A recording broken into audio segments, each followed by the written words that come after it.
In this video, we're going to break down all the things you need to know when it comes to the cost of living in Gilbert, so stay tuned.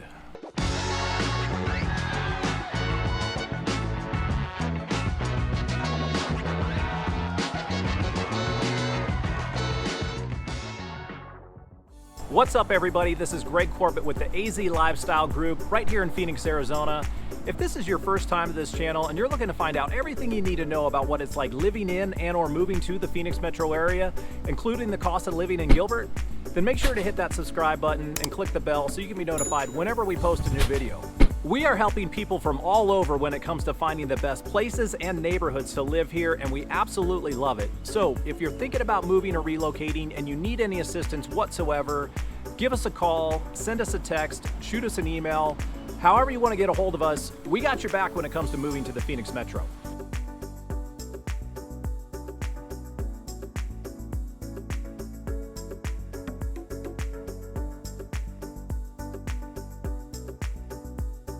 All right, so it's no secret that Gilbert has become one of the top destinations for anyone who's looking to move to the Phoenix area.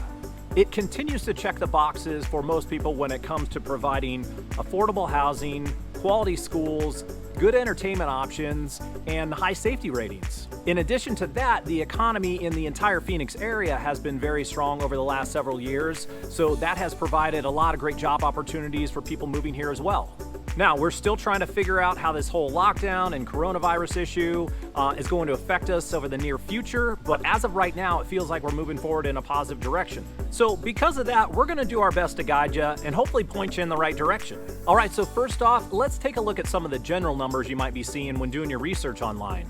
And if we bring up the cost of living index, which compares all cities versus the national average score of 100, you'll see that Gilbert tends to come in a little bit higher with a score of 116.3. And then if we go down the list of categories, which will give us a breakdown of where you might end up paying a little bit more or less, you'll see that Gilbert checks in higher in two of the categories: housing and transportation. Now, when it comes to the higher transportation costs, we are seeing this consistently in every single city around the Phoenix metro area, so it really has nothing to do with Gilbert specifically. But since we have limited access to public transportation, and then we tend to have higher costs when it comes to insurance premiums and registration fees, the entire Phoenix area always comes in higher when it comes to transportation costs. So let's talk about housing, since that is obviously one of the biggest things you need to consider when making a move. And if we go back to the cost of living index and show you the median home price, Gilbert checks in right around $330,000, which seems considerably higher than both the state and national average. But the thing about Gilbert is this: there really aren't any bad neighborhoods in the town to bring the median home prices down, so I find this information a little bit misleading.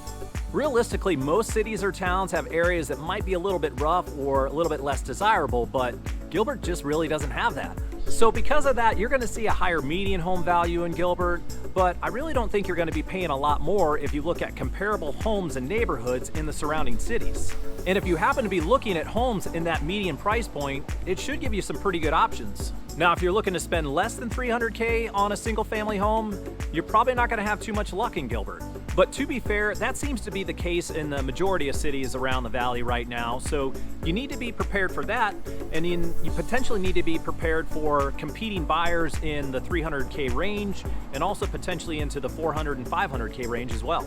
So then you might be asking, what does it cost to rent? On the low end, you probably want to prepare for a minimum cost of around $1,400 to $1,500 a month for a single family home.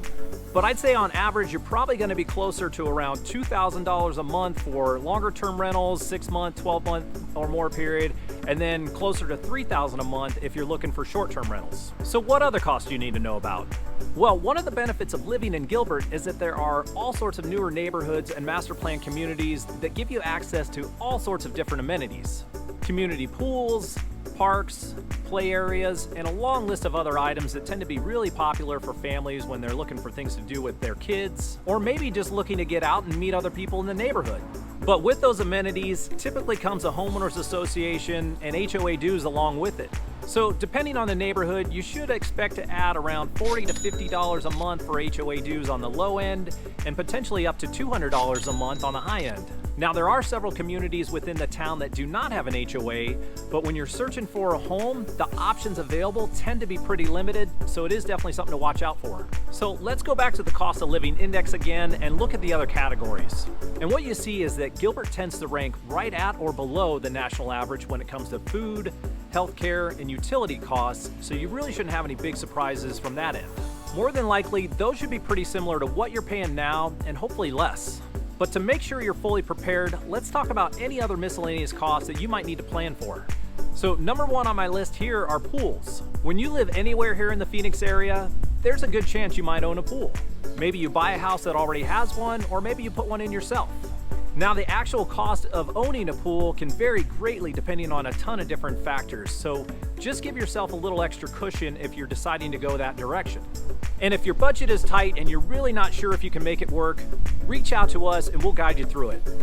All right, so the second miscellaneous cost you need to think about is going out. Gilbert has all sorts of great dining and entertainment options available to you, and chances are likely you're going to want to go check them out.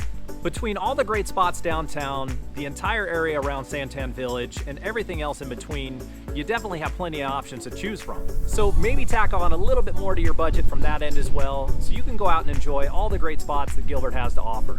All right, miscellaneous cost number 3, the summer electric bill. So this is something that we always try to prep people for so that you know it's coming, but your AC is going to be running nonstop from the end of May all the way through the end of October, so your electric bill is not going to be pretty during that time. Now, does it all tend to average out once you get into the winter months and you don't need the heat running? Yes, but either way, it's still good to plan for and know that it's coming. All right, so hopefully we were able to give you a little bit of insight on what to prepare for cost-wise when it comes to moving to Gilbert. Overall, Gilbert is a really great town with plenty of positives, and it's definitely somewhere to keep in mind if you're looking to move here to the Phoenix area. And from a cost perspective, I think pound for pound, it still offers pretty great value when you consider all the benefits. But if you like Gilbert but you want to hear about other options, feel free to comment down below and let us know what areas you're interested in. We are doing a ton of videos to spotlight all the areas around Metro Phoenix. So if you think these videos could be helpful for you or anyone you know who might be looking to move here, make sure to hit that subscribe button and click the bell so you can be notified whenever we post a new video. And as always, we are helping people from all over when it comes to finding the best places and neighborhoods to live here, and we absolutely love it. So if you're thinking about making a move or relocating and you need any assistance whatsoever, give us a call, send us a text, shoot us an email. However you want to get a hold of us, we got your back when it comes to moving to the Phoenix Metro. Thanks so much for watching, and we'll catch you on the next video.